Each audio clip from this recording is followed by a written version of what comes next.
Ladies and gentlemen, good evening, and welcome back to my Let's Play of Sekiro Shadows Die Twice.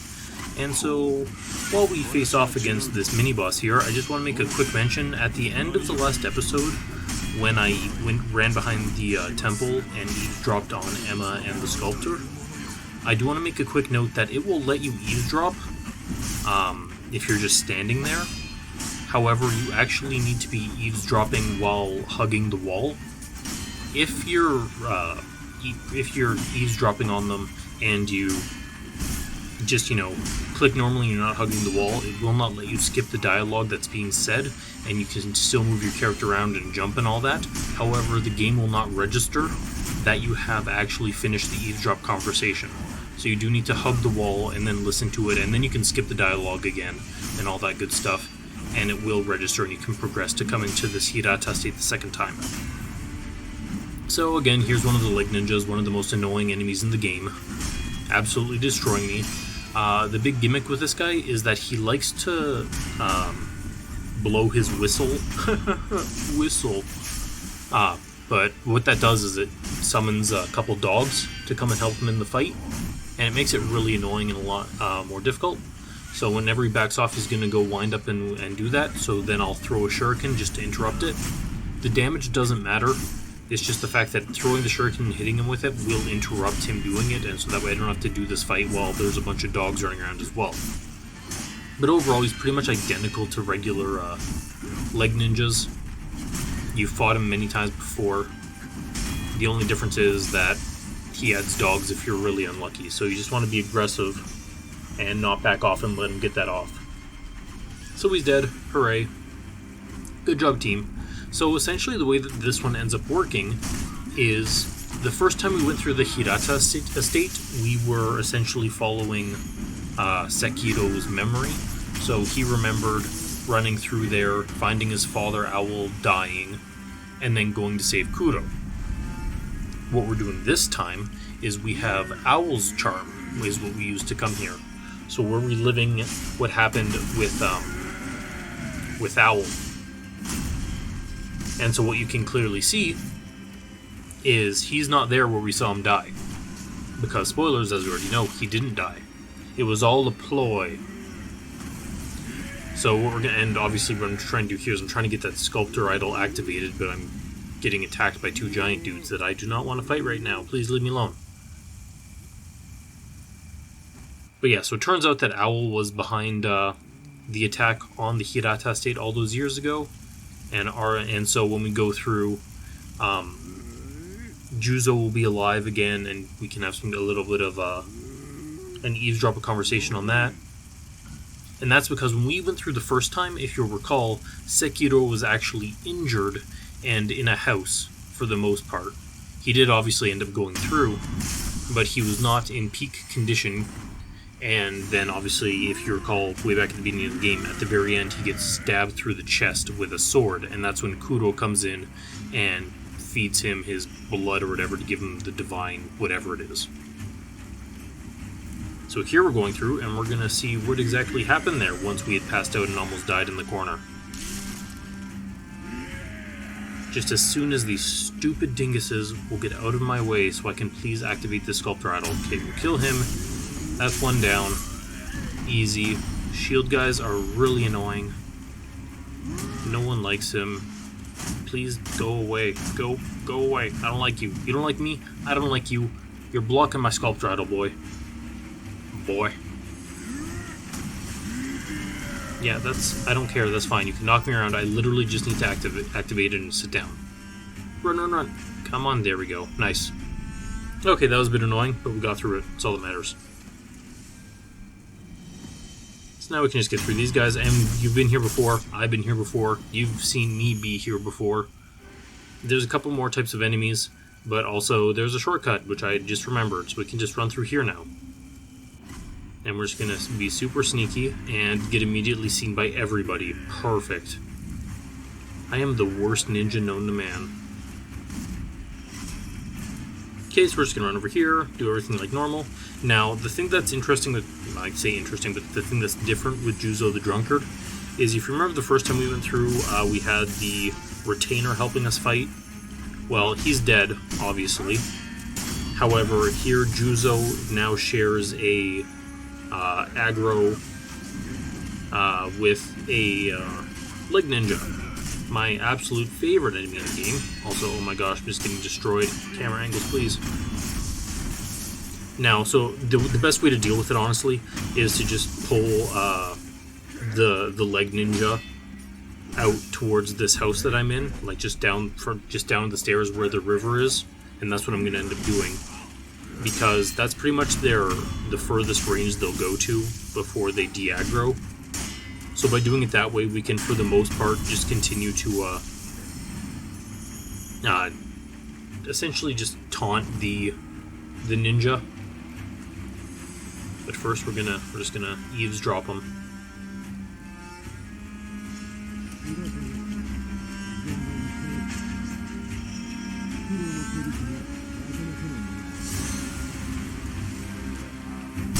Ah, come on! You're a dink. Stupid bowman.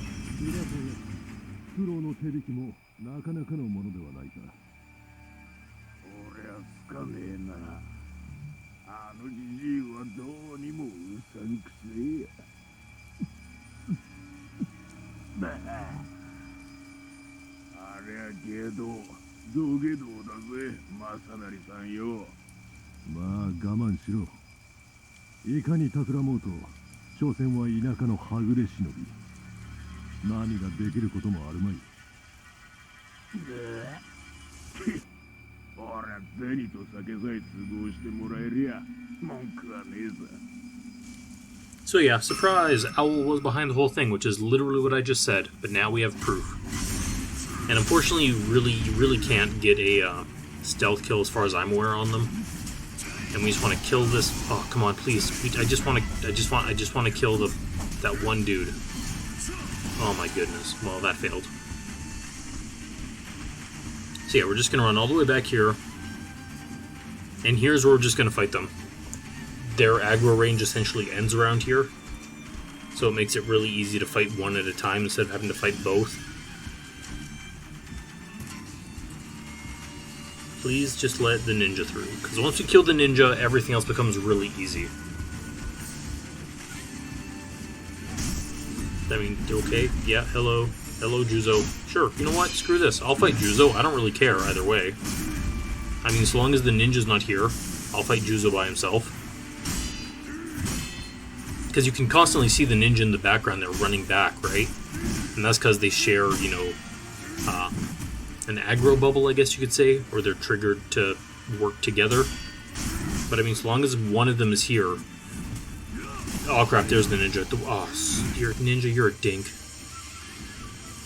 Really, ninja? Okay, you know what? I'm more than happy to swap to the ninja. Because he's the one I'm most worried about, if we're going to be brutally honest about it. Yeah, and Mikiri counter. Probably the best thing to do in the entire game is just make sure you figure out how to Mikiri counter properly. So long as you can get it off, I mean, you don't even need to worry so much about the jumps for horizontal swings. So long as you're jumping away, it should be fine. But getting those Mikiri counters is so important. But yeah, so the ninja's dead. We're just going to run off quick to go kill that archer, because we don't want any stray arrows coming and making us poisoned again. So he's out of here, and now we can fight Juzo however we want. Doesn't matter where he is. And it looks like he's got himself trapped. So we're going to run over here and finish him off. Yeah, good job, Juzo. You're so great. It's almost like I fought you like twice before. I mean, I immediately say that and then proceed to get smashed into the ground by him. Oh god, hubris, please. Yeah, drink your booze, dude. I don't really care. I will say that I feel like Juzo has, as soon as any elevation comes into play, Juzo's hitboxes become really odd. I've noticed a couple times before when he just does his crossways swings, like diagonally, like up to down. Oh, there's a lot of times where he does that and it goes over top of my head. And I think that's literally just because his attacks are designed to be done primarily on just a flat plane.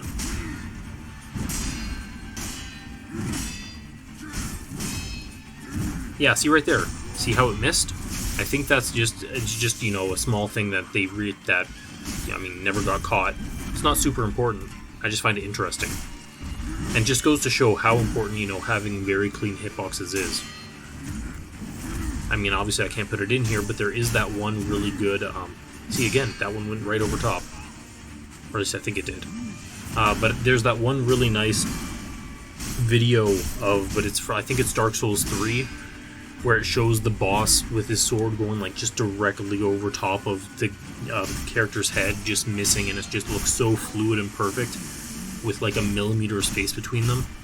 And one thing I will give From Software credit for, they are really good with hitboxes. And I feel like that's something that you really do need for games like this, where, you know, the combat's really tight. Yeah, come on, Juzo, you're almost dead. Please die, and then we can go face off against the hardest boss in the game. I mean, I say it's the hardest boss in the game, but it's not. Not, at least not for me. Owl Part 2, I don't consider him that much harder than Part 1. If you were to ask me the hardest boss, it's going to be Demon of Hatred, Demon of Anger, whatever the demon is. Because I'm really bad at that fight, and also I don't like the fight to begin with. Okay, come on, Juzo, you're almost dead, dude. Just die. Come on. Come on. Almost dead. Come on. Please. You're almost dead, like, in multiple ways. Just go down. Thank you. Oh my gosh, that was so annoying. So, we can't get too excited just yet. And that's because in this building, or the route towards the, you know, the hidden temple that we went to all those hours ago, there are 2 shinobi hunters in here.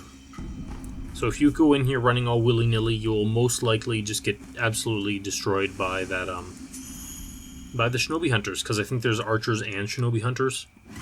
Because there's a shinobi hunter, so we're going to try to just have him fight us over here. Hello, yes, I'm all by myself, and you are also by yourself, I see. Perfect. Please die. There we go, one down. Now the other one's in the room to my right. Hello. Yeah, you're dead. And he thinks he's super sneaky. But spoiler alert, he's not sneaky because I know he's there. So we're gonna sneak by. Again, there's no point to kill the shinobi hunters. They don't give us anything worthwhile. We're not getting prayer beads anymore. Like, if you don't need to fight them, then don't. Come on, please, quick. Come on, just rest. And we're good. Okay, good. So now we are completely set to go face off against Owl. We're going to upgrade our prayer bead necklace to be even stronger, as strong as we can possibly be. And we're going to look at all of our skills.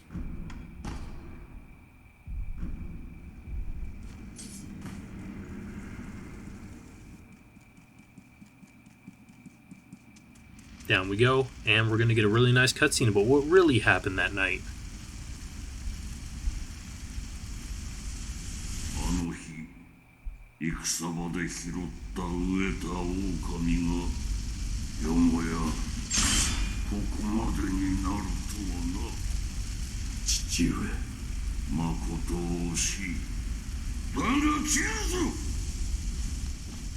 Because, spoilers, if you recall, a sword went through our chest at the end of the Lady Butterfly fight, and it was our father stabbing us and murdering us.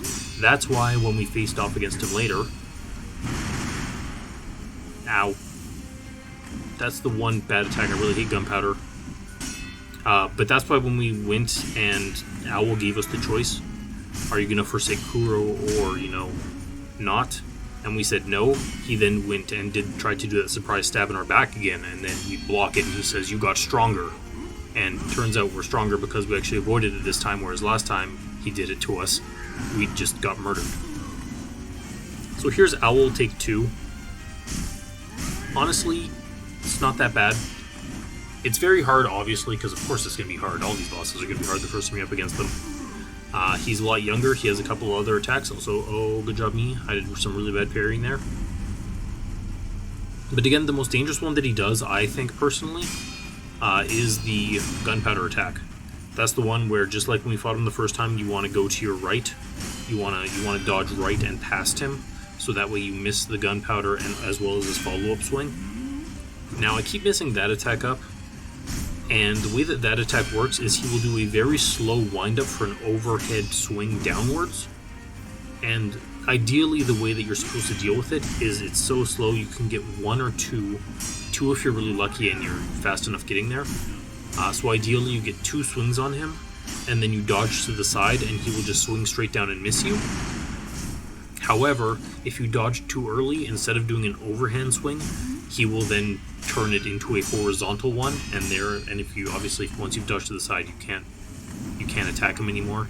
He will immediately transition to that, and you end up stuck in a position where you need to, oh dear, I died. How unfortunate. But you get stuck into a position where you need to block him, obviously, and parry him.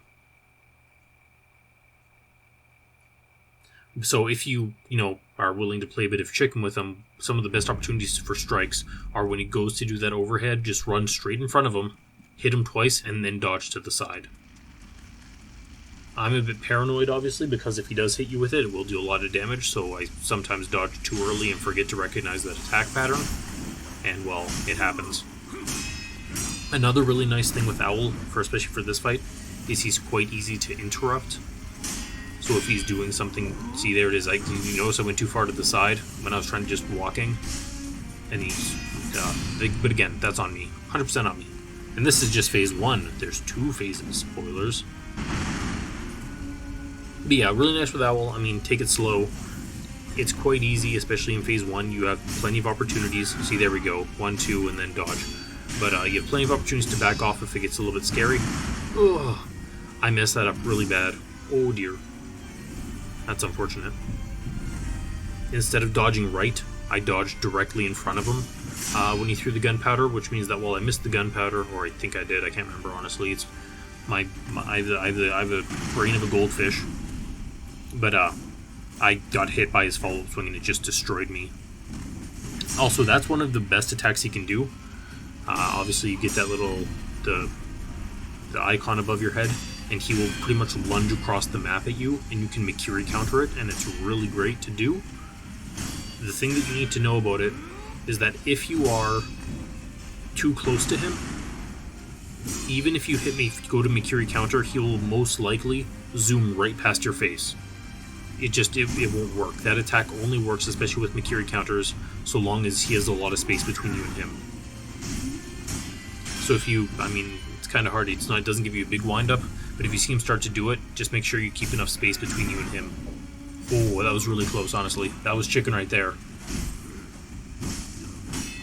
Sir, please stop. Oh, that was... Yep. That was just an unfortunate placement on my part. I shouldn't have gone into the corner. Literally, my only chance there was to dodge to the left, which is where his blade swings down, right? So it just smashed me in the face. How unfortunate. Again, the only way you can do it is to go right, and unfortunately I had a pillar on my right side, so I wouldn't have been able to get past him. But as they say, third time is the charm. Yeah, if you do, end up in a position where you're panicking, I mean, obviously, stop panicking, make some space, stop panicking. But more importantly, if you start panic swinging, if you get lucky and he goes to do like a horizontal swipe and you're like, I'm not prepared to deal with this, I can't jump in time or something, if you're swinging and you hit him, it will interrupt his horizontal swing, so you will save yourself. Which is really nice because there are a lot of bosses when they go and set up for their horizontal swings, you cannot stagger them in just a single hit. But yeah, this is going way better so far. And it may not seem like much, like we're not doing tons of damage to his health bar, his posture meters, not amazing. But once you actually start dealing, half of his health, his posture bar is just going to fill up so quickly. And we've been really lucky with dodging his gunpowder throws right there. I think I did 3 so far. And it's just been really nice. Come on, please die, sir. You're great. Almost. Come on. A little bit more, that's all I'm asking for. Yeah, see that attack right there that I just interrupted? That's his Mikiri counter attack. But I was way too close. If he had gone and pulled it off, he would have missed my character entirely. So this is phase 2. Honestly, phase 2 is more annoying, but I would honestly say it's easier. Once you face off into phase 2, his owl, because oh my god, his name is Owl, get it? But that owl will pick him up at certain points, and it will, and he'll just disappear like that, and then wherever the owl is, it will drop down, and he'll drop and do a big attack. Honestly, whenever he disappears on me, I just start running away from the owl. I don't want to risk him showing up and hitting me. So that was unfortunate, but we got the Makiri counter off. So anytime he goes and disappears into his owl, just run away from it. You can always reposition and go back in to start the fight again once he's landed. Don't risk it. You'll just take a lot of unnecessary damage. Also, what you saw there that unfortunately hit me is he has an attack which is the follow-up to his Makiri counterattack, or I guess the precursor, where he will take his owl and turn it into a phoenix, essentially, so it burns with fire, and he throws it at you. So you just have to, run to the side and jump to avoid it. Also, ow, does a lot of damage. But you just jump to the side and avoid it, and then he follows up by doing his Makiri counter. And obviously, the best thing to do is when he's doing, those are, you stay further back so you can have more time to respond and jump to the side. And then it's a lot easier to make sure that when he does the Makiri counter, you can get it off.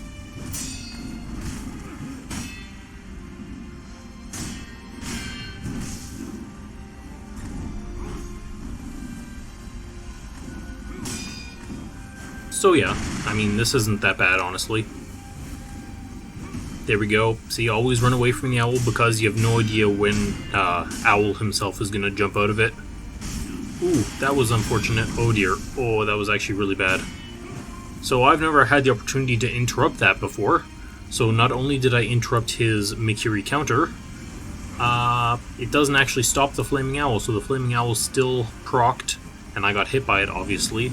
And it also stopped him from doing his usual follow-up. Also, I was just running away from him like crazy because I needed an opportunity to make some space to go heal. And it looks like he also went and jumped himself into a pillar, which was really nice for me. But yeah, he's very nearly dead, honestly, if we're gonna... I mean, it shows him only being at about half health. But once they hit half health, their posture meter starts filling up very quickly. Unfortunately, he's disappeared on me. That's fine. And he reappears in the pillar again. Perfect. Oh dear, could not see. Yeah, see, that's the unfortunate Flaming Owl. I was too close to take advantage of it again. I got really greedy on the second hit there. I knew I was slow, but I went for it anyway. And there's the Makiri counter. Perfect. Hello, sir. Yep, just keep going, slow and steady. Yeah, I will use all of my gourds. I don't care. We're in the end game now. He's just jumping out of places, and I'll just run forward and hit him once, even if that's all I get. Because honestly, if you can hit him once and he, disappears into his owl again, so what? That's a free hit for you. That's essentially a no-risk hit for you every single time. And there's the scary one. Just always dodge to the right. Oh god, the fire owl. Oh, that was really bad positioning on my part. Oh, that could have been so great with his Makiri counter, but unfortunately I moved too far to the left, and he decided to try to lunge into a pillar again. I've just been really unlucky with those, but well, it happens. Yeah, he's very nearly dead. There you go. Very nice. Come on. Yep. Come on. Almost, almost, almost. Ah, there we are. Boom.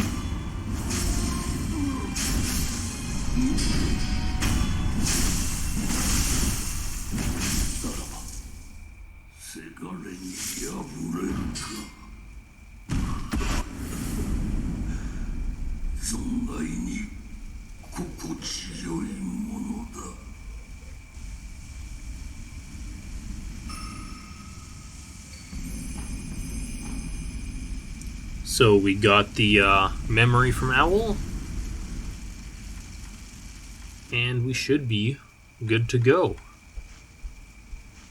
Pick up a couple skills, and then we'll continue with the main end quest next episode. So thanks for watching, and have a good day.